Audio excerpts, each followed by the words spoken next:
谁敢信我一只食草系兔子，不仅绑了神宫的狼族少主，还一胎生了6个毛团子。为了保住世间最后一份月影神兔的血脉，我不得不硬着头皮去借北境最强悍的血狼血统。然而生下崽后，每天夜里，我总能撞见我那高冷夫君盯着其中3只格外瘦弱的崽子，眉头紧锁，神色灰暗犹豫。想到狼族向来信奉弱肉强食，有严重的血脉歧视，我一颗心瞬间提到了嗓子眼，生怕他为了所谓的纯正血统，狠心将这3只先天不足的亲骨肉处理掉。看着这3只连牙都没有的弱小崽崽，我越想越怕，于是心一横，连夜打包好这3个小可怜，头也不回的跑。谁知那位清冷孤傲的雪狼太子事后彻底发了疯，他咬牙切齿的下令，就是把整个北境翻过来，也要抓住那只剖腹气死的兔子。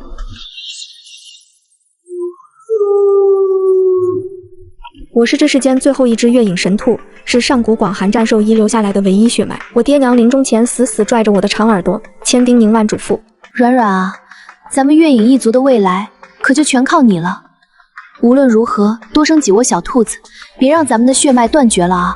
我狗在广寒冰洞里上千年，总算成年了。可是问题来了，多生几窝神兔的宏伟目标，我该找谁去实现？世界上连第2只月影神兔都没有了。我在雪原上溜达了几个月，四处打听，终于听说了一个地方——北境雪狼王宫。听说那里住着一群战力爆表的雪狼。我琢磨着，狼虽然是吃肉的，但大家毕竟都带个毛，也算半个同行。只要找个最强壮的，借个种，总能生出几只带神兔基因的变异小崽子吧。为了混进这规矩森严的狼窝，我毫不犹豫地吞下了一颗唤形丹，把那双标志性的长耳朵压了下去，伪装成了一只雪貂，应聘进了王宫的后厨当帮厨。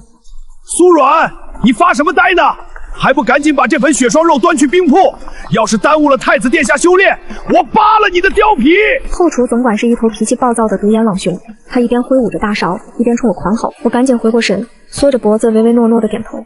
是，我这就去。我端着那盆沉甸甸的生肉，心里却乐开了花。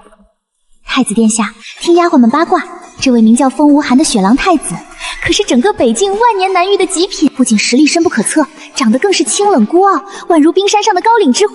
最重要的是，他年轻力壮，还是个未经人事的少年郎，这简直就是天赐的优良品种啊！我顺着冰阶一路向上，来到了后山的极寒冰铺。这里的温度低得吓人，连空气都结成了冰渣子。我躲在一块巨大的冰岩后面，探出半个脑袋，偷偷往前瞄。这一瞄，我差点把手里的肉盆给摔了。漫天飞雪中，一道修长的身影正站在冰瀑之下。风武寒没穿上衣，宽肩斩腰，肌肉线条流畅而极具爆发力。冰凉的瀑布砸在他身上，顺着性感的腹肌滑落，隐约可见皮肤上闪烁的银色图腾。他微微闭着眼，银白色的长发湿漉漉的披在脑后，那张脸清冷如画，五官如同精雕细琢的冰雕，透着一股子生人勿近的禁欲感。极品，绝世极品啊！我咽了一口口水，心里的小算盘打得震天响。管他吃不吃兔子，这只高岭之狼，老娘今天睡定了！就在我沉迷难色无法自拔的时候，风无寒突然睁开了眼，那是一双冷冽的冰蓝色眸子，如同出鞘的利刃，瞬间锁定了我的方向。谁在那儿？滚出来！他声音清冽，却带着不容置疑的杀意。我浑身一个机灵，赶紧端着肉盆挪了出去。禀告太子殿下，奴婢是后厨新来的帮厨，给您送雪霜肉来了。我故意捏着嗓子，把声音装得软糯又可怜，一双眼睛却忍不住往他胸口上瞟。风武寒微微皱眉，随手扯过一件雪白的大氅披在身上，遮住了那让我流口水的大好风光。他居高临下的瞥了我一眼，眼神中带着几分探究。雪貂，后厨怎么会招草食系妖精？我心里一咯噔，这狼崽子鼻子还挺灵。殿下明鉴，奴婢手脚勤快，这才被招进来的。而且听说跟在太子殿下身边能沾沾神气，所以挤破了头才进来的。我赶紧拍马屁，顺便往前凑了2步。风武寒看着我这副模样，眼底闪过一丝无奈。送完肉就滚！哎，等等殿下！我眼珠子一转，从袖子里掏出一根晶莹剔透、冒着寒气的冰萝卜，双手捧到他面前。殿下，刚修炼完肯定口渴了吧？这雪霜肉太腻了，您尝尝奴婢亲手种的冰萝卜，可脆可甜了，补水特别好。风无寒愣住了，他堂堂雪狼太子，生平只吃最顶级的灵兽肉，大概这辈子都没人敢往他面前递一根萝卜。你让本殿下吃这种东西？他看着那根萝卜，脸色肉眼可见的黑了下去。殿下，这可不是普通的萝卜，这是奴婢用灵泉水浇灌的，吃了对身体好。我大着胆子往前走一步，直勾勾地盯着他的眼睛。殿下，就尝一口吗？奴婢种了好久的。不知道是不是我这不要脸的执着劲镇住了他。风武寒抿了抿唇，竟然没有立刻发火赶我走。拿走，本殿下不吃草食。他冷冷地丢下这句话，转身就走，步伐还比平时快了那么一丝。我看着他的背影，忍不住在心里偷笑，还挺傲娇，不怕你高冷，就怕你不理人。只要有了这第一次搭话，我就不信拿不下你这只小狼崽。为了完成我的偷种大业，接下来的日子里，我使出了浑身解数去套近乎。比如他在练剑的时候，我会在旁边疯狂鼓掌。殿下好帅！殿下剑法天下第一！再比如他在看书的时候，我会偷偷给他倒茶，然后假装不经意地擦过他的手指。风武寒一开始对我这种狗皮膏药的行为极其厌烦，动不动就让我滚，滚出去！但我发挥了死不要脸的特长，你让我滚，我滚一圈再回来就是了。渐渐的，他似乎也习惯了我的存在，虽然依旧冷着一张脸，但那句滚却越来越少说了。机会终于在一个月圆之夜降临。那天晚上，我去给他送宵夜，却发现他并没有在修炼。风武寒一个人站在王宫最高的摘星塔上，定定地望着远方。我顺着他的目光看去，那里是人间的极光之城。今日正好是1年1度的极光节，从这里望去，能看到天际边绚烂的极光和城中亮起的万家灯火。殿下，你在看什么呢？我端着托盘走到他身后。极光之城，听说凡人今夜都在庆典，那里很热闹吧？风武寒没有回头，声音里带着一丝怅然。我有些诧异地看着他，这位平日里高高在上，只知道修炼的雪狼太子，骨子里竟然是个向往人间烟火的单纯少年。殿下想去看看吗？我凑过去，压低声音问道。风武寒自嘲地勾了勾唇角。雪狼族规矩森严，我是太子，不可擅离王宫半步。外面的世界，于我而言不过是过眼云烟。这不就是个被困在规矩里的可怜富二代吗？我心里的小算盘又开始疯狂转动，这可是个刷好感度的绝佳机会啊！我一把将托盘塞进他怀里，冲他眨眨眼。殿下，规矩是死的，狼是活的嘛。只要你不说，我不说，谁知道我们偷偷溜出去了？风武寒眉头微蹙，转头看向我，眼神凌厉。大胆！你一个小小帮厨，竟敢怂恿本殿下违反族规！我一点也不怕他，反而笑眯眯地凑得更近了，甚至能闻到他身上那股好闻的冷冽雪松香。殿下，你就真的不想去看看吗？你每天除了修炼就是看书，难道不想知道凡间的糖葫芦是什么味道？不想去看看那些五颜六色的风铃？人生这么长，如果连一次任性都没有，那多无趣啊！他沉默了，我看到他紧握着托盘的手背上青筋微凸，眼底似乎产生了一丝裂痕。外面的守卫森严，王宫大阵一旦触碰就会报警，根本出不去。半晌，他低声说道，语气里已经带上了妥协的意味。我大喜过望，拍了拍胸脯打包票。这个包在我身上，我可是有一手绝活的。我说的绝活，就是神兔一族特制的迷魂香。这玩意无色无味，专治各种不服。在我的带领下，风武寒换上了一身普通的黑衣，带着斗笠，跟着我像做贼一样溜出了寝宫。遇到巡逻的守卫，我就提前把迷魂香顺风撒过去。那群5大3粗的雪狼护卫连个哈欠都没打，直接靠在柱子上睡成了死猪。我们就这样有惊无险地翻过了王宫的后墙，一头扎进了前往极光之城的风雪中。极光之城比我想象的还要热闹100倍，满街都是挂着彩色灯笼的商贩，空气中弥漫着烤肉、桂花糕和烈酒的混合香气，天空中交织着如梦似幻的极光。风无寒彻底看呆了，他看什么都觉得新奇。那些在北京王宫里见不到的烟火气，此刻正毫无保留地冲击着他。冉冉，那是什么？他指着一个小贩手里举着的一串红彤彤的东西，声音里竟然带了几分少年的雀跃。那是糖葫芦，可甜了。走，我给你买一串。不知不觉中，他已经不叫我雪貂，也不自称本殿下了。我十分豪气地掏出在厨房攒下的碎银子，给他买了一大串。风武寒掀开斗笠的一角，试探性地咬了一口，酸甜的触感在味蕾上炸开。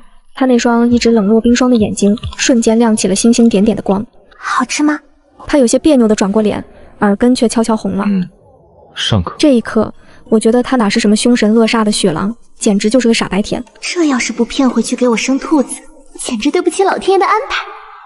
我们沿着长街一路逛吃，我充分发挥了向导的职责，带他看了喷火的杂技，听了凡人的评书，还给他买了一个刻着狼头图腾的劣质目标。他虽然嘴上嫌弃做工粗糙，却小心翼翼地把它收进了怀里。不知不觉，我们走到了城中心的一棵巨大的祈福树下，树上挂满了红色的绸带和随风作响的风铃，一对对男女正站在树下，闭着眼睛虔诚地许愿。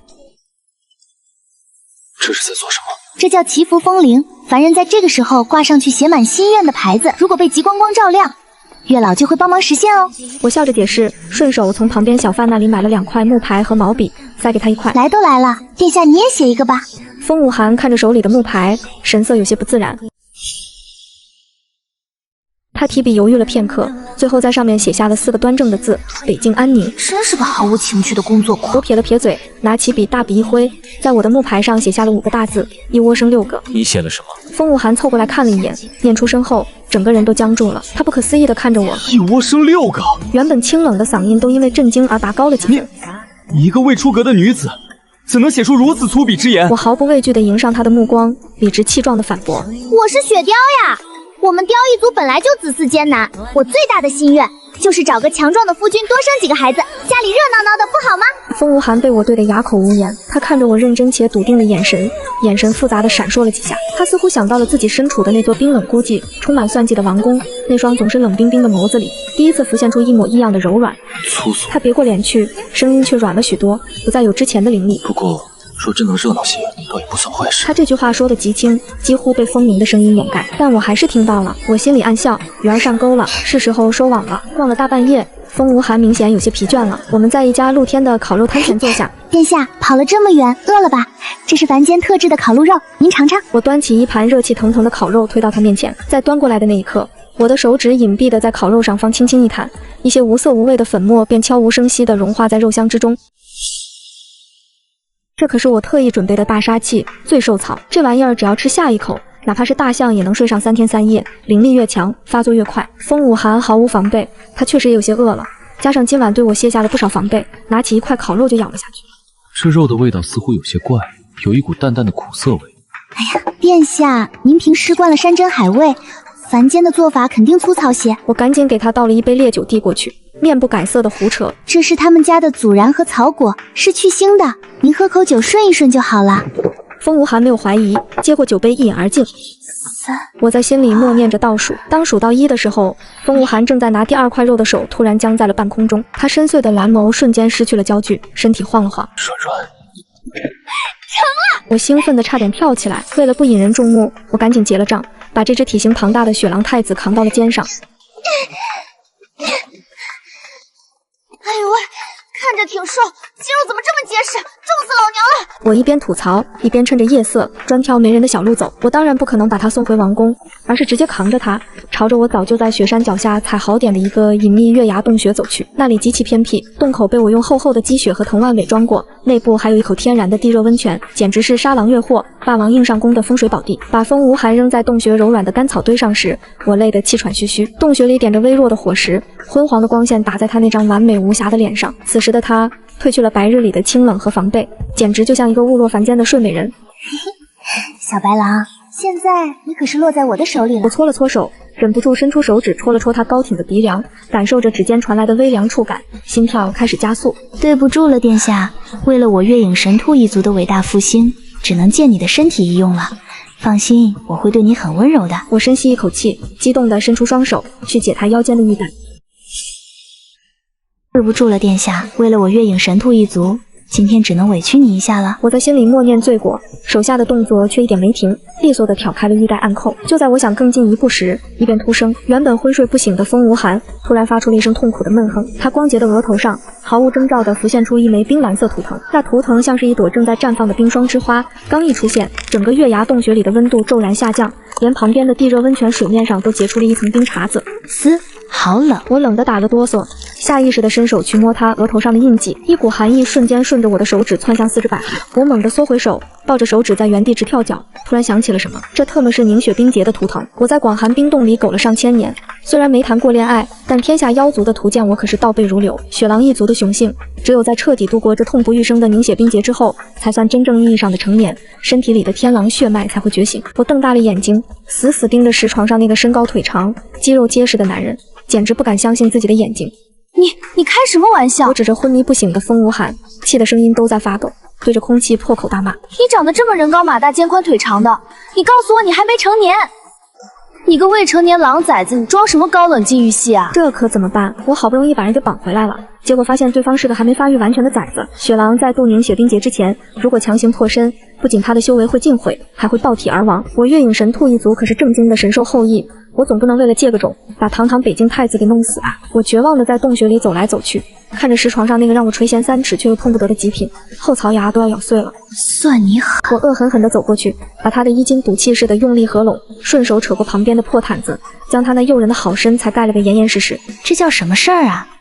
我看上的绝世好郎，居然是个连发育期都没熬过去的半大郎崽子。我烦躁地抓了抓头发，在洞穴里急得团团转。为了保证这只金贵的雪狼太子不在我这简陋的洞里出意外，我只能咬咬牙，忍着心痛从带来的包袱里翻出了好几根千年玄冰藤，3下5除2，把还在昏迷的风无寒结结实实地绑在了石床上。不知道过了多久，天边的月亮已经升到了正中，石床上突然传来一阵粗重的喘息声。我赶紧凑过去，只见风无寒那双冰蓝色的眼眸猛地睁开，里面充斥着还没完全散去的迷茫，但下一秒就化作了滔天的杀意和震惊。他下意识地想要坐起身，却听到哗啦一阵藤蔓拉扯的闷响。苏然，竟不像样。看着自己被绑在石床上的屈辱姿态，那张清冷金贵的俊脸瞬间涨得通红。我拉过一把石头墩子，在他床边坐下，手里把玩着一根胡萝卜，似笑非笑地看着他。殿下醒了啊，别挣扎了，这可是千年玄冰藤，越挣扎勒得越紧。你现在浑身灵力都被罪兽草压制着，省点力气吧。你知不知道绑架北境太子是诛九族的大罪？风无寒从小到大哪里受过这种委屈？他咬牙切齿地瞪着我，眼神恨不得把我千刀万剐。你立刻把我放了，我或许还能留你一具全尸。诛九族？哎呦，殿下您可吓死我了！我故意拍了拍胸口，翻了个大大的白眼。我这一族早就死绝了，现在就剩我一个孤家寡人，只要能跟你生几个小崽子，借一点你们雪狼一族的顶级血脉，我死也死得其所了。生崽子！风无寒的瞳孔骤然放大，仿佛听到了什么恐怖的东西。他死死盯着我，嘴唇都在发抖。你这不知羞耻的女人，你处心积虑混进王宫，难道就是为了配种？话别说的这么难听吗？这叫跨越种族的爱情结晶。我往前凑了凑，伸出一根手指，极具挑逗意味地挑起他的下巴，感叹道：既然落在我的手里，你就乖乖从了我吧。不过殿下，你这保密工作做得挺好啊，堂堂一国太子，居然还没度过凝血冰劫，还是个没成年的生瓜蛋子呢。听到没成年3个字，风无寒高冷孤傲的狼族自尊心显然受到了极大的打击。本殿下从未成年，轮不到你一个草食妖精来指挥。他怒火中烧，眼神一凛，周身突然爆发出了一股极力压榨出来的残存灵力。他死死盯着洞口洒进来的那抹清冷月光，深吸了一口气。看这架势，他是想强行燃烧血脉，呼唤雪狼卫队。雪狼一族的本命笑月一旦发出，能震碎方圆百里的冰川。我吓了一跳，正准备扑上去捂住他的嘴，就在这千钧一发之际，风无寒猛地张开嘴，对着那一轮明月发出了他视死如归的一声怒吼。空气在这一瞬间死一般的寂静，原本已经蓄势待发的我，整个人像座雕像一样僵在了半空中。风无寒自己也愣住了，他似乎不敢相信刚才那种软萌破音，甚至还带着一丝狗叫颤音的幼崽叫声，是从他这位威风凛凛的北境少主嗓子眼里蹦出来的。他刚才强行调动还没发育完全的狼族声带，结果劈叉了。噗嗤！我死死咬着下唇，肩膀开始不受控制的剧烈抖动。不许笑！风无寒的脸已经红得快要滴出血来了，连脖子根都泛起了一层可疑的粉红色。他恼羞成怒地冲我吼道：刚才是意外，本殿下只是嗓子被你毒哑了。汪，你刚才是在汪吗？堂堂雪狼太子，叫起来怎么跟只小奶狗一样啊？这要是传出去，整个北境的狼群都要笑掉大牙了吧？我终于憋不住了，捂着肚子在地上笑得打滚，眼泪都飙出。苏然，你再笑一声试试，我杀了你！风无寒在床上疯狂扭动，冰蓝色的眼睛里全是屈辱的泪花。还嘴硬是吧？我笑得像个反派。殿下，刚才那声嗷呜汪，我可是一字不落的录下来喽。你说，如果我把这块石子寄给你们狼族的长老会，或者去极光之城循环播放，你这高冷太子的脸朝哪儿搁？风无寒瞬间停止了挣扎，他死死盯着我手里的流影石，那张俊脸白了又红，红了又青，胸腔剧烈起伏了半天，最终从牙缝里挤出几个字：你到底想怎么样？很简单，我收起流影石。既然你现在还不能破身，那我就等到你成年。我笑眯眯地拍了拍他的脸颊。从今天开始，你得在这个洞里乖乖配合我，咱们开启为期1年的养父计划。你听话，这石头就安全。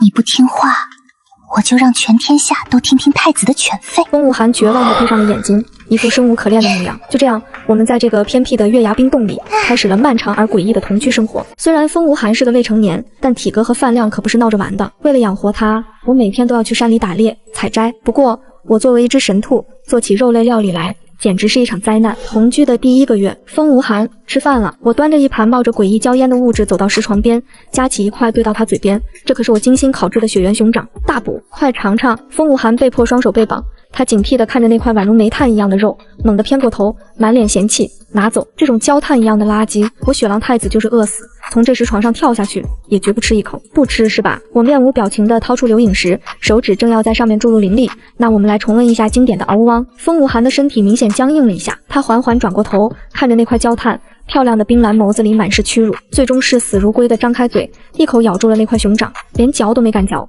硬生生地咽了下去。味道怎么样？我期待地问。他脸色铁青，闭着眼睛憋出2个字：极好。随着时间的推移，为了防止他无聊，好吧，其实是我自己无聊，我每天都会盘腿坐在他身边，一边嗑冰瓜子，一边喋喋不休地给他讲外面发生的新鲜事。殿下，你知不知道这雪原上有一种叫冰晶毒蝉的妖精？他们求偶的时候，雄蟾蜍会把自己吹成一个球，如果雌蟾蜍看不上他，他就会砰的一声气炸了。你说好笑不好笑？风无寒闭着眼睛冥想，冷冷地吐出2个字：无聊。还有，我丝毫不受打击，继续凑过去说道：前2天我去城里买调料，听人说你们狼族负责守城门的那个独眼统领，其实背地里喜欢收集5颜6色的蝴蝶结，他还偷偷戴在头盔里被发现了，现在全族都在笑他呢。风无寒的耳朵微微抖了抖，虽然他依旧没睁眼，但我明显看到他原本紧皱的眉头松开了一些，甚至还不自觉地撇了撇嘴。独眼统领向来严肃，简直成何体统，对吧？我也觉得反差太大了。我高兴地一拍大腿，他终于接话了。就在这样日复一日的叽叽喳喳中，我发现自己那点属于神兔的纯阳之气越来越压制不住了。如果不吸收点极寒的纯阴之气来调和，我不等风无寒成年，自己就要先走火入魔，爆体而亡了。而这个洞里，谁的寒气能比这位天天经历冰结前兆洗礼的雪狼太子更重？于是每天夜里就成了我强制进行的双休时间。你要干什么？你这不知廉耻的女人！晚上，我强势地钻进他的被窝，一把抓住他冰凉的双手。风无寒像触电一样想要挣脱，奈何双手被绑着，只能无能狂怒。别动，借你点寒气用用，又不少块肉。我冷得直发抖，不管不顾地缠在他身上。他的体温极低，对于我体内躁动的纯阳之气来说，简直就是最完美的疏解。我紧紧贴着他的胸口，贪婪地吸收着他散发出的那股雪松气息和纯净的冰灵力。风无寒的身体僵硬得像块石头，他感受到我身上属于雌性柔软的触感，呼吸瞬间变得紊乱起来。苏软，你给我滚下去！本殿下的清白！闭嘴吧你！就抱一下，能怀上还是怎么的？我舒服地叹了口气，把脸埋在他的颈窝里。你好冷啊，不过刚好帮我降温了。从那晚起，不管风无寒怎么抗议，我每天晚上都会准时钻进他的被窝，强行拉着他的手双休。就这样，时间一转眼竟然过去了近1年。这1年里，发生了很多连我自己都没察觉到的潜移默化的改变。我做的黑暗料理依然难吃，但风无寒再也没有用流饮石威胁过才能吃。每次我端过去，他虽然会习惯性的皱眉点评一句形如猪食，但都会默默地把盘子吃得干干净净。我讲八卦的时候，他不再闭眼假寐，而是会时不时的冷哼一声，或者指出八卦里逻辑不通的地方，甚至还会主动问我：然后呢？那独眼统领被扒去职务了吗？最明显的是晚上的双休。冬夜，冰洞外刮着暴风雪，我照例钻进他的被窝，因为冻得太厉害，手脚像冰块一样凉。我刚把手贴在他的胸膛上，准备吸收寒气，风无寒却突然反客为主。经过1年时间，我偷偷松开了些许藤蔓束缚，他的手十分自然地反握住了我冰冷的手指。他没有再像以前那样骂我不知廉耻，而是沉默地转过身，让我整个人包裹在他宽阔的怀抱里。他用自己温热的下巴抵着我的头顶，甚至主动释放出一点温和的灵气，帮我驱散手脚的僵寒。黑暗中，我只听见他强壮有力的心跳声，扑通扑通，乱了节奏。风无寒，我有些发愣，从他怀里抬起头，正好借着月光对上他那双垂下的眼眸，那双曾经时刻充满了防备和杀意的冰蓝色眼睛，此刻竟然溢满了说不清道不明的温柔。别说话！他有些慌乱地避开我的视线，一把将我的脑袋按回他胸口，声音闷闷的，带着一丝傲娇的掩饰：你手太冰了，冻得我睡不着。也就是在那一刻，我突然觉得，如果不只是为了生几只变异的兔崽子，能把这样一只傲娇又嘴硬心软的雪狼拐回去当老公，好像也是一件稳赚不赔的买卖。可惜这种岁月静好并没有持续太久。第一场春雪降临北境的时候，风无寒迎来了他压抑了1年之久的凝雪冰结。那天傍晚，我刚在外头打完猎，一踏进洞口，就感觉一股恐怖的寒气扑面而来。风无寒，我心里一慌，扔下猎物飞奔过去。此时的石床上，风无寒正痛苦地蜷缩成一团，他额头上的冰蓝色图腾亮得刺眼，无数肉眼可见的冰霜从他的血管里渗透出来，在他的皮肤表面结成一层寒冰铠甲。他在渡劫，极寒之气正在强行重塑他的经脉和骨血，这是要他的命啊！好冷，酥软。风无寒颤抖得连牙齿都在打颤，他脸上失去了所有血色，原本高傲的头颅痛苦地扬起，嘴角溢出了一丝鲜血。别怕，别怕，我在这儿！我急得眼泪都快掉下来了，什么生仔计划全抛到了脑后。我毫不犹豫地扑过去，紧紧抱住了他，即使他身上的极寒之气像刀子一样割着我的皮肤，我也没有松手。我疯狂地运转体内所有的纯阳灵气，源源不断地过渡到他体内，试图帮他化解那股致命的坚冰。滚开，你会死的！风无寒虽然疼得神志不清，却还在推开我。他声音沙哑：冰洁，别管我，你快走！走个屁！老娘养了你1年，肉都喂了你几百斤了，你现在想死，门都没有！我一边哭一边骂，手死死扣着他冰冷的肩膀。风无寒，你给我听好了，你还没给我生一窝崽子，你休想咽下这口气。你要是敢死，我明天就去找个黑熊精生熊瞎子，然后逢人就说雪狼太子是个短命鬼。这番粗鄙不堪的激将法似乎真的起了作用。风无寒眼底闪过一丝震惊，随后是一抹疯狂的倔强。你做梦！他咬着牙，竟然硬生生地咽下了那口上涌的黑血。他反手死死抱住我，开始疯狂地运转灵力，与那股冰结抗衡。整整3天3夜，整个月牙冰洞几乎被2人身上散发的冰火灵气炸穿。直到第4天的清晨，那股压抑在风无寒体内的恐怖寒流终于发出了脆响，彻底碎裂。所有的冰霜在瞬间化作精纯的灵力，如同海啸般倒灌回他的奇经八脉。他额头上的图腾彻底隐没，原本略显青涩的面容此刻完全褪去，周身散发出的气息再也不是那个未成年的弱小狼崽，而是真正的成年雪狼太子。只不过度过冰劫耗尽了他所有的体力，此时的他虽然成功成年，身体却虚弱到了极点，软绵绵地倒在石床上，连一根手指头都抬不起来。风无寒缓缓睁开眼，那双冰蓝色的眼眸此刻深邃如海，倒映着我满是疲惫的脸。他看着我，眼底的冷漠和防备早已消失殆尽，只剩下浓得化不开的情愫。他艰难地扬了扬唇角，声音透着劫后余生的虚弱。软软，我没死，我也成年了。我看着他，眼眶还是红的，但嘴角却勾起了一抹坏笑。我从袖子里摸了半天，缓缓掏出了一把藤蔓。风无寒看着我手里熟悉的阵仗，脸上的感动瞬间僵住了。他似乎意识到了什么，眼底闪过一丝慌乱，挣扎着想要往后挪。酥软，你想干什么？我刚渡完劫，体内灵力还未恢复。他声音微颤，原本清冷的狼眸里此刻全是震惊。我知道你没恢复啊！我笑眯眯地俯下身，动作利索地将他捆住。酥软，你这个疯女人，你放开我！风无寒终于反应过来了，他惨白的脸颊瞬间浮现出屈辱的红晕，胸膛剧烈起伏着。他怎么也没想到，自己刚渡过生死大劫，迎来的不是感天动地的温存，而是我惨无人道的卸磨杀驴。然而我并没有沉浸在美色中太久，因为几个月后，我如愿以偿的生了，不是1只，而是整整6只圆滚滚的毛球。当我看着窝里那6个还在蠕动的小家伙时，我作为母亲的喜悦只维持了不到半个时辰，紧接着就被巨大的恐慌和疑惑给取代了。因为这6只崽子简直长得壁垒分明，其中3只刚一出生就展现出了顶级天赋。它们虽然还没睁眼，但爪子上的胎甲已经锋利如刀，稍微一挥就能在石壁上抓出白痕。风无寒看到这3只时，原本紧绷的脸上难得露出了一丝满意的神色。可另外3只就惨不忍睹了，它们嘴里光秃秃的，连一颗哪怕像针尖一样的乳牙都没有，爪子上的肉垫粉嫩且毫无杀伤力，只会挤在一起发抖。风无寒站在窝边，眉头瞬间拧成了一个死结，他冰蓝色的眸子里满是凝重。他们怎么连最基础的胎爪都没有？心脉微弱的几乎感觉不到，太弱了。我一听这话，心里顿时咯噔一下。来了来了，传说中肉食系妖族的血统骑士来了。在他们雪狼一族的眼里，只有强者才配活下去，像这种一出生就没牙，看着跟草食系小兔子一样柔弱的废物，绝对会被当成家族的耻辱。更何况他还是高高在上的太子。若怎么了？若也是你亲生的。我立刻张开双臂，死死挡在那3只没牙的崽子面前，警惕地瞪着他。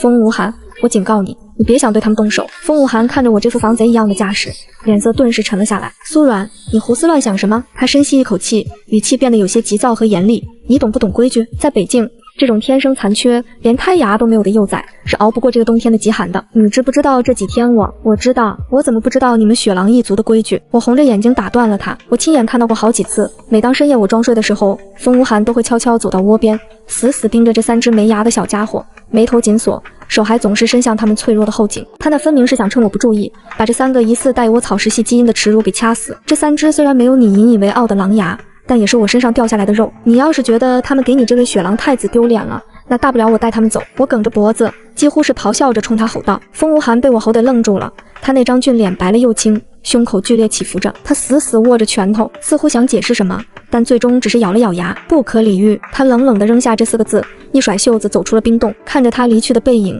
我的心凉了半截。完了，这男人的态度已经很明显了，他容不下这3只没牙的崽。如果我继续留在这里，这3个小可怜绝对活不成。不行，我不能坐以待毙。那天夜里，北境刮起了百年难遇的暴风雪，风无寒因为白天的争吵没有回动，这就是最好的时机。我手忙脚乱地找出布兜，小心翼翼地把那3只小崽子塞了进去，转头看了一眼窝里剩下那3只已经开始磨爪子的崽崽，我眼眶一酸，强忍着泪水在他们额头上各自亲了一下。乖崽们，你们的爹是顶级猛兽，跟着他你们能吃香的喝辣的，但是弟弟妹妹们太弱了，留在这里会被吃掉的，娘亲只能带他们走了，你们要好好长大。我狠了狠心，一头扎进了风雪之中。对不起了，风无寒，你做你的高冷太子，我当我的单亲妈妈，咱们就此别过，此生不复相见。这一跑就是整整3年，我带着3只崽子走到了气候温暖的春之谷。我想着，既然他们没继承雪狼的极寒抗性，那在温暖的地方总能活得好好的。然而，我看着院子里那3个正在疯狂拆家的庞然大物，我整个人都裂开了。嗷呜！伴随着一声长啸，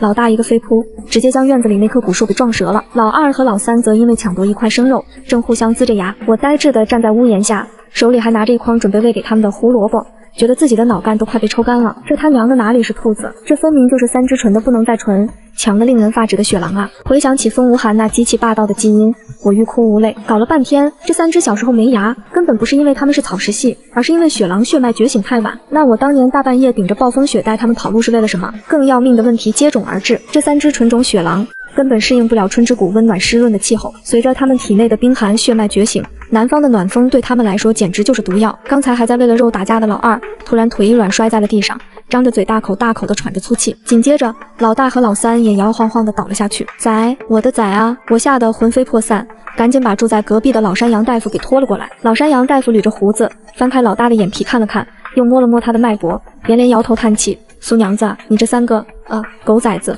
体质属极寒，这春之谷的阳气太重，他们的5脏6腑正在被热毒反噬啊！大夫，您一定要救救他们，要多少钱我都给。”我急得直掉眼泪，死死抓着老山羊的袖子。这不是钱的问题。老山羊叹了口气，解铃还须系铃人，要救这3个小家伙的命，必须用北境雪狼王城特有的极寒冰果入药，压制他们体内的热毒，而且必须在3日内服下，否则大罗神仙难救啊！听到这个地名，我只觉得后背一阵发凉。3年前我把堂堂雪狼太子睡干抹净，还带走了他3个崽子连夜跑路，要是被他抓到，我这层兔子皮都不够他扒的。可是看着地上奄奄一息，连嗷呜声都变得微弱可怜的3个毛孩子，我用力咬了咬牙，下定了决心。大夫，麻烦您这几天帮我照看他们，我去就回。为了这3个小王八蛋，老娘今天就是龙潭虎穴也得闯一闯。我从贴身的储物袋里摸出了一颗高阶的幻形丹，一口吞了下去，幻化成了狐妖。很好，有了这层伪装，就算风无寒站在我面前，也绝对认不出来。重新踏上北境的雪原，熟悉的寒风刮在脸上，竟让我有种恍如隔世的感觉。王城周围的守卫比3年前严密了不止1倍。我花了一块上品灵石，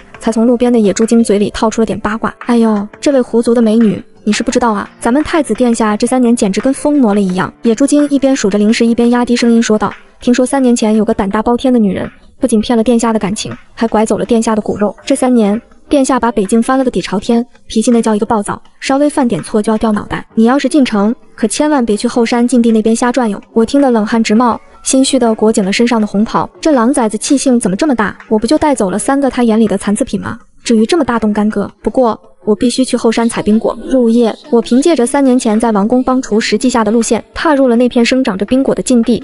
周围安静的连一丝风声都没有，连个站岗的都没有，这也太顺利了吧？难道天助我也？我心里虽然犯嘀咕，但挂念着那3个崽子，也顾不得那么多了。我小心翼翼地刨开积雪，当极寒冰果出现在我眼前时，激动得差点叫出声来。找到了，崽崽们有救了！我颤抖着伸出手，刚把那颗冰果摘下护在怀里，就在这一瞬间，原本死寂的冰原上突然刮起了一阵凛冽的暴风雪，一股恐怖杀气从我后方铺天盖地地锁定了我。拿到了！一个令人毛骨悚然的声音悠悠响起，我浑身的毛在这一瞬间全部炸立。那声音我太熟悉了，无数个同居的日夜里，他就是用这种嗓音骂我不知廉耻。可如今这声音里少了青涩，多了一种阴狠。我僵硬的想要转过身，但双腿却像被钉死在冰面上一样，根本不听使唤。刺耳的破空声响起，一杆散发着幽光的银色长枪贴着我的脸颊擦过，轻而易举地挑落了我头上遮挡容貌的兜帽。我被迫转过头，漫天飞舞的风雪中，风无寒正踩着坚冰向我走来。3年不见，他变得更加高大挺拔，冰蓝眸子里没有一丝温度，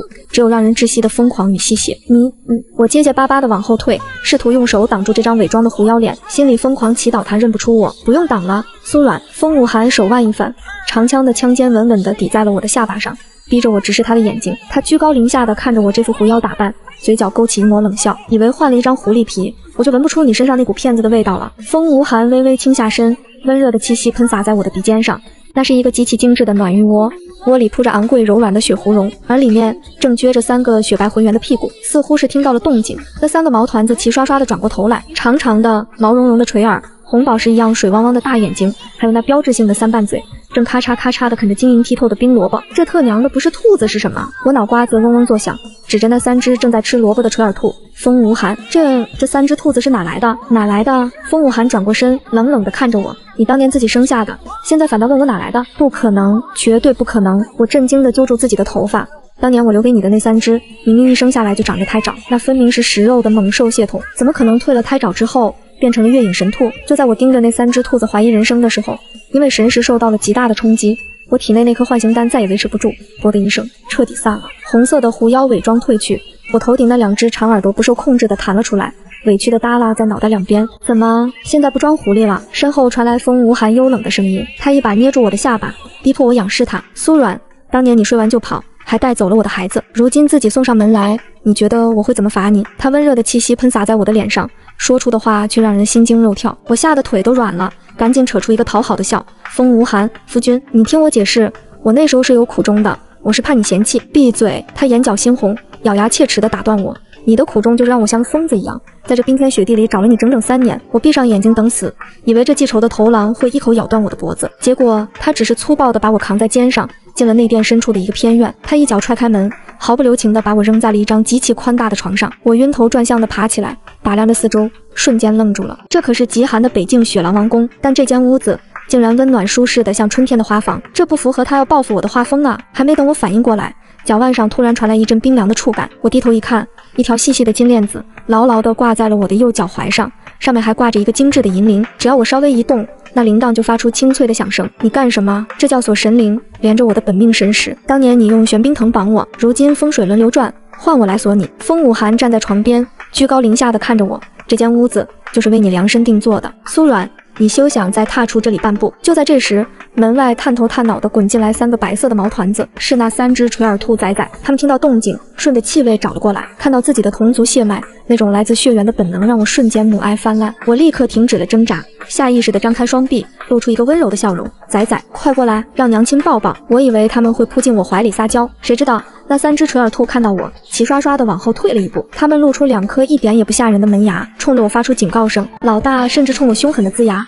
坏女人，不许你凶爹爹！老二和老3也跟着附和，声音奶凶奶凶的。爹爹说了，抛弃我们的都是大骗子，我们不认识你。我的手僵在半空中，心像被针狠狠扎了千百下。我心心念念牵挂了3年的崽子，竟然把我当成了仇人，他们竟然帮着这个冷血的狼崽子骂我。3年的委屈，在外流浪的疲惫，以及对春之谷那3只病危雪狼的担忧，在这一刻如同火山一般全爆发了。风无寒，你凭什么教孩子恨我？我红着眼睛指着他歇斯底里的大骂，你有什么脸在这里装委屈？当年明明是你嫌弃他们。风无寒眼神一凛，冷冷地看着我发飙，是谁天天半夜不睡觉，盯着那3只没牙的崽子看，眉头皱得能夹死苍蝇？是谁每次手都伸向他们的后颈，恨不得把他们掐死？我越说越觉得委屈，眼泪大颗大颗的往下掉。是你看不起我这草食系的血统，觉得他们连胎爪都没有，不配当你的种。我哭着控诉，我带走那3只最弱小的孩子，就是怕他们留在这里会被你这个混蛋当成家族耻辱给秘密处理掉。我是一个母亲，我拼了命带他们逃走去寻找生路，我有什么错？我的指控像一道惊雷，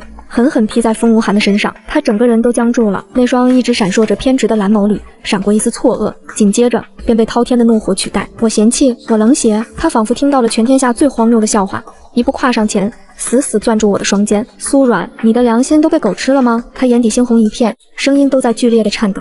当年那6个孩子里，那3只没有胎牙的根本不是什么草食系，他们是天生心脉残缺的早产弱胎，在北境这种极寒之地，他们连满月都熬不过去。我愣住了，眼泪挂在睫毛上，呆呆地看着他。我每天半夜去盯着他们，是为了用我的本命心血去温养他们受损的心脉。我一次次把手伸向他们的后颈，是为了把我的血狼内力灌输进去，替他们续命。风武寒死死盯着我，声音带着委屈，我拼了半条命才勉强稳住他们的伤势，结果一转眼，你竟然带着那3只最需要救命的崽子跑了。你带走的是需要我每天续命的病崽，你留下的是健康的马上就要蜕胎找不需要操一点心的崽。他一把甩开我的手，指着地上那3只小兔子。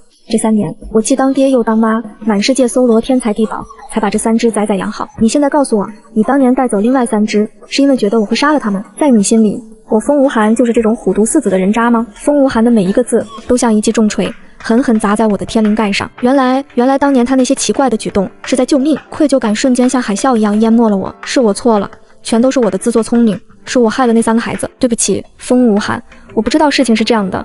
我双腿一软，跪坐在床上，伸手想要去拉他的衣角。别碰我！他如同触电般猛地后退一步，避开了我的手。苏软，事到如今，你的眼泪我再也不会信了。风无寒冷冷地扔下这句话，摔门而去。那3只小兔子也跟着他跑了出去，连头都没回。空荡荡的屋子里，只剩下我一个人瘫坐在雪绒毯上，眼泪止不住的流。可是我很快就意识到了一个更严重的问题，不，现在绝对不是哭的时候。外面那3只已经被热毒折磨得奄奄一息的雪狼崽子，还等着我去救命呢。我不顾一切地运转体内微弱的灵力，试图强行冲破禁锢阵法。然而神兔的纯阳灵力与极寒阵法刚一接触，轰然爆发，强大的阵法的威压冲进我的脑海啊！巨大的神识震荡瞬间摧毁了我的所有意识，我眼前一黑，彻底失去知觉。在失去意识的前1秒，我脑子里只闪过一个念头：风无寒这破法器劲儿也太大了吧！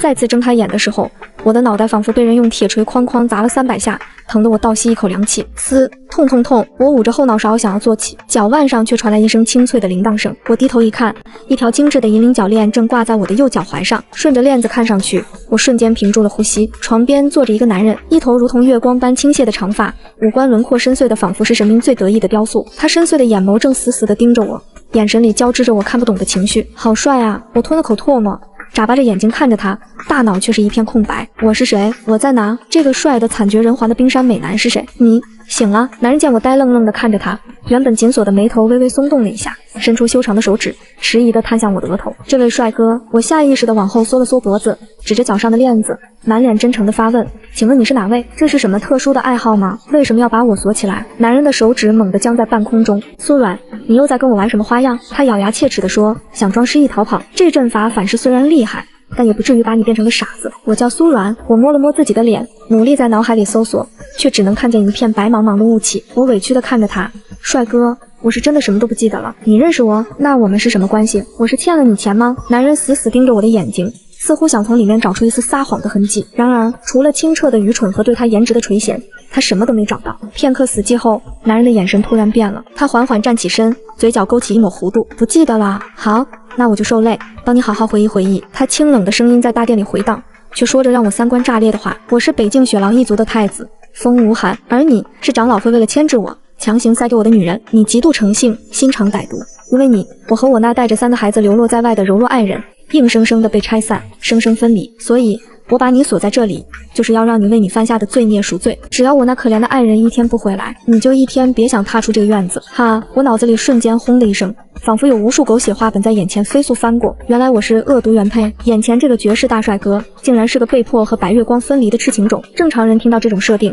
这会儿估计早就羞愧难当，哭着喊着求原谅了。可是我看着风无寒那宽阔挺拔的肩膀，看着他精瘦有力的腰身，再看他那张冷若冰霜却帅得天怒人怨的脸，我脑子里的算盘珠子拨得噼里啪啦响。那个什么白月光竟然已经流落在外，生死未卜了。那现在正儿八经躺在他床上的夫人，不就是我吗？这么极品的男人，要是便宜了别人，亏得慌啊！既然是个恶毒女配，那我就一不做二不休，把反派的剧本走到底。趁着他白月光没回来，我先把他说服了再说。想到这里，我猛地从床上坐起来。夫君，我错了，我以前真是太不懂事了。风无寒显然没料到我会是这个反应，他被我拽得踉跄了一下，冰蓝色的眸子里满是震惊。你叫我什么？夫君啊！我眼神真挚。既然过去的事情我已经忘了，那就说明老天爷都在给我一次重新做人的机会。你放心，从今天起，我一定洗心革面，好好疼你，爱你，弥补你心里的创伤。风无寒看着我那副恨不得立刻把他扒光的眼神，嘴角狠狠地抽搐了2下。他猛地甩开我的手，苏软，你简直不知廉耻。他咬着牙，耳根却泛起了一层薄红。你就在这里好好闭门思过吧。说完，他转身落荒而逃，连门框都差点撞到。我看着他慌乱的背影，忍不住在床上笑出了声。第二天清晨，我正琢磨着待会儿怎么勾搭便宜夫君，门外就传来了一阵不寻常的动静。我趴在窗户缝往外看去，院子里不知道什么时候飘起了小雪。风无寒竟然只穿了一件薄得可怜的单衣坐在院子里，最要命的是他的领口竟然大大的敞开着。从我这个角度看过去，那完美的腹肌，我下意识地咽了一口口水，这也太考验我了吧。就在这时，3个雪白浑圆的毛团子从雪堆里钻了出来，一蹦一跳地围到了风无寒的脚边。这3只小兔子眼睛里满是焦急，它们用毛茸茸的脑袋蹭着风无寒冰凉的脚踝。老大急得3瓣嘴直抖，奶声奶气地问：爹爹，爹爹你为什么不穿衣服呀？外面好冷哦，你会生病的。老二也跟着附和：是呀是呀，爹爹不要冻坏了。风无寒微微垂下眼帘，那长长的睫毛上沾着几片雪花，看着要多破碎有多破碎。他抬起手，捂着嘴，极其虚弱地咳嗽了几声。爹爹没事，嗨嗨。风无寒的声音轻得像风一吹就散了。他瞥了一眼我紧闭的房门，然后开始了表演。爹爹只是觉得这北京的雪再冷，也比不上你们娘亲的心冷。他心里根本就没有我这个夫君。爹爹这身子骨本就不好，既然留不住他的心，不如就这样冻死在雪地里算了。那3只小兔子一听，瞬间急红了眼，齐刷刷地转过头，怒视着我的房门。坏娘亲，大骗子，不仅骗爹爹，还要冻死爹爹。我们不要这个坏女人了，我们要保护爹爹。我在屋里听得目瞪口呆。好家伙，我直呼好家伙，这北境的雪狼太子骨子里居然是个绿茶男，这是在仔仔们面前给我上眼药呢，这是搁这儿跟我玩欲擒故纵呢。既然他都把台子搭好了，我怎么能不配合？哎呀，夫君你怎么这么傻啊？我一把推开房门，像一阵风一样冲了出去，脚腕上的银铃响成一片，我一头扎进他怀里，一边疯狂揩油，一边大声干嚎：夫君你别这么说，我的心可是火热火热的，这冻坏了多可惜啊！来，让娘子给你好好暖暖。风无寒的身体瞬间僵硬，他原本只是想装个可怜刺激我，哪想到我不按套路出牌，直接上手了。苏软，你把手拿开。风无寒的俊脸瞬间涨得通红，他手忙脚乱的想要推开我，却又不敢用力伤到我，只能任由我在他身上疯狂乱摸。那3只小兔子在旁边看得一愣一愣的，大眼睛里充满了大大的疑惑，仿佛在思考娘亲是在欺负爹爹，还是在救爹爹。突然一声巨响打断了院子里的荒谬，院子那扇坚固的大门被人从外面粗暴地撞开。风无寒猛地将我护在身后，抬头看向门外，那是3头体型庞大的纯种雪狼，它们身上的毛发在寒风中竖起，血红色的狼眼里透着浓烈的杀意。嗷呜！领头的那只体型最大的雪狼仰天长啸，然后目光死死地锁定了我。娘！领头的大雪狼发出了一声委屈的咆哮。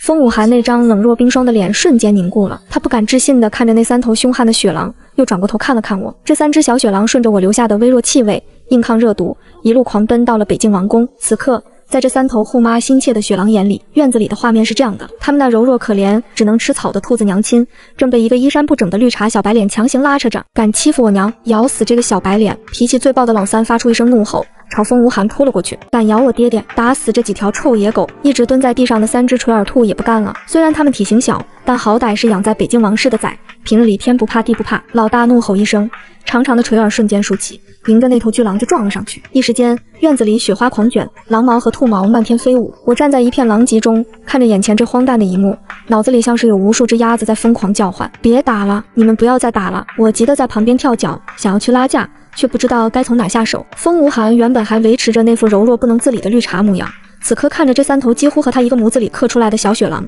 整个人都石化了。风无寒，你还愣着干嘛？快拉架啊！待会儿真咬出命来了！我急得直跺脚，拼命去扯他的袖子。风无寒如梦初醒，眼神骤然一凛，爆发出一股令人窒息的威压，紧接着伴随着一声狼啸，风无寒化作了一头巨型雪狼，他猛地往前一跃，巨大的身躯直接落在了战场正中央，一条蓬松巨大的狼尾猛地一扫，一股柔和却无法抗拒的冰凌力席卷全场，瞬间将扭打在一起的6只幼崽齐刷刷地扫到了院子两边。就在它落地的瞬间，一股风夹杂着碎冰屑朝我门面扑来，我吓得闭上了眼睛。然而预想中的疼痛并没有传来，我被一股巨大的力量卷入了一个温暖熟悉的空间里。我猛地睁开眼，头顶上方是风无寒那庞大而柔软的腹部绒毛，他用自己庞大的身躯将我严严实实地罩住，将外界打斗的余波隔绝在外。他强劲有力的心跳声清晰地传进我的耳朵里，这温度，这气息，轰的一声，无数的画面疯狂涌入我的神识。我记起来了，我根本不是什么恶毒原配，他也不是什么被我拆散的苦命鸳鸯，这只死狼崽子，他骗我，他知道我失忆了，故意编造狗血故事，还在这里装绿茶卖惨。风无寒，你大爷的！我一把抓住他腹部的狼毛，狠狠地揪了一把。巨狼吃痛，发出一声闷哼，随即化作一道白光，重新变回了清冷金贵的俊美男人。他低头看着我，眼神中透着一丝慌乱。你想起来了，那这就是你当年带走的那只没牙的。废话，这可是老娘亲生的崽。还有，老娘不光想起来了，我还想起来你刚才在这装什么绿茶男。我一把推开他，气得脸颊通红。那6只被扫飞的崽子此刻也消停了，他们看着我们俩，似乎终于意识到了哪里不对劲。3只小雪狼凑过来，围着风无寒嗅了嗅，突然瞪大了眼睛。你身上怎么有我们爹的味道？你明明是个抢我娘的小白脸啊！3只垂耳兔也蹦跶过来，围着我嗅了嗅，你身上的味道跟我们一模一样。场面一度十分尴尬。风无寒深吸了一口气，伸手想要拉我。软，既然你都想起来了，当年的误会也该解开了。你留下来，我们一家8口。留你个大头鬼！我猛地拍开他的手。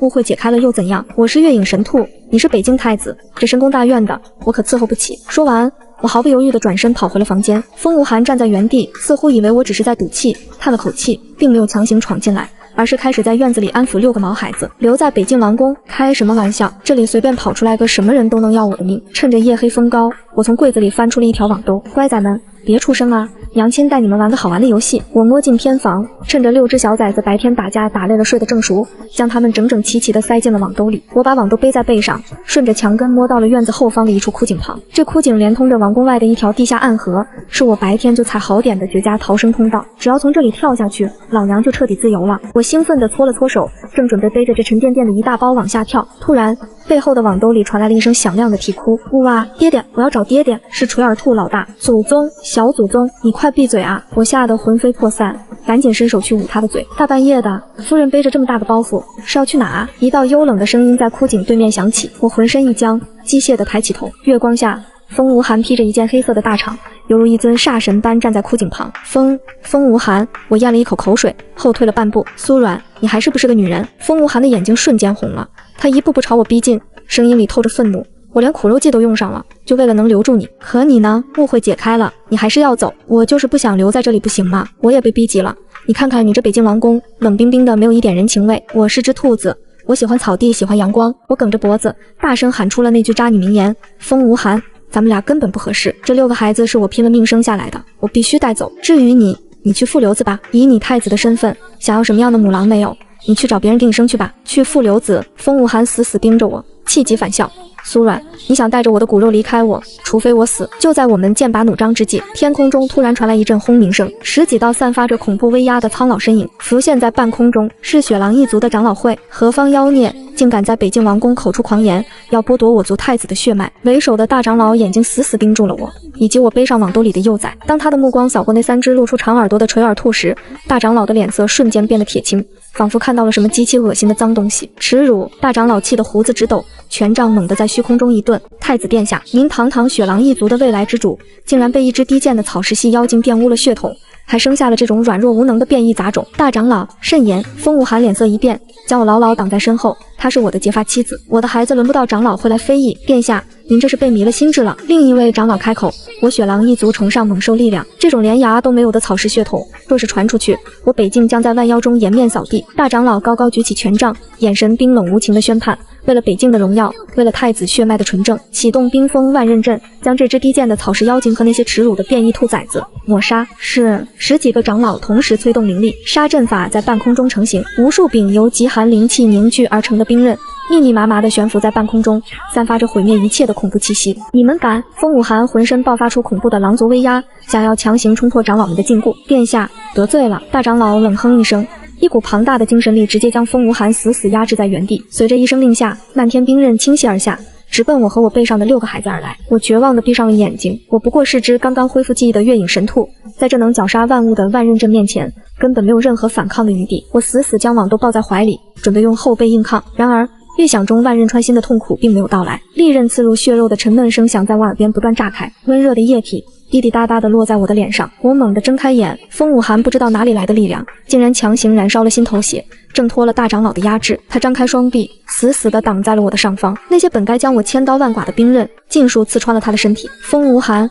我的眼泪瞬间决堤。他低下头，勉强扯出一个笑。别怕。他一边大口大口地吐着血，一边用颤抖的手轻轻抚摸着我的脸颊。我这只狼脾气坏，又不会说话，可是我真的不能没有你。我不嫌弃孩子们没牙，我也不嫌弃你是草食系，你别丢下我好不好？你别说了，你留点力气啊。我抱着他不断涌血的身体，哭得撕心裂肺。看到风无寒被重创，天上的长老们也愣住了。殿下，您为了一个低贱的女人，连命都不要了吗？大长老痛心疾首的怒吼。低贱这2个字瞬间引爆了我心中压抑已久的愤怒。我低贱？我轻轻将风无寒放在地上，缓缓站起身来。你们这群瞎了狗眼的老东西，敢动我的男人，动我的孩子，今天我就让你们看看什么才是真正的血统。一股前所未有的浩瀚伟力从我体内喷发而出，整个北境的大地都在剧烈震颤。原本暗淡的夜空突然被一轮巨大的散发着幽蓝色光芒的满月所取代。在所有人惊骇欲绝的目光中，我的身体开始以肉眼可见的速度疯狂暴涨，柔弱的垂耳兔形态彻底消散，我化作了一头遮天蔽日的巨型神兔，周身环绕着毁灭一切的上古洪荒之气。上古广寒战兽，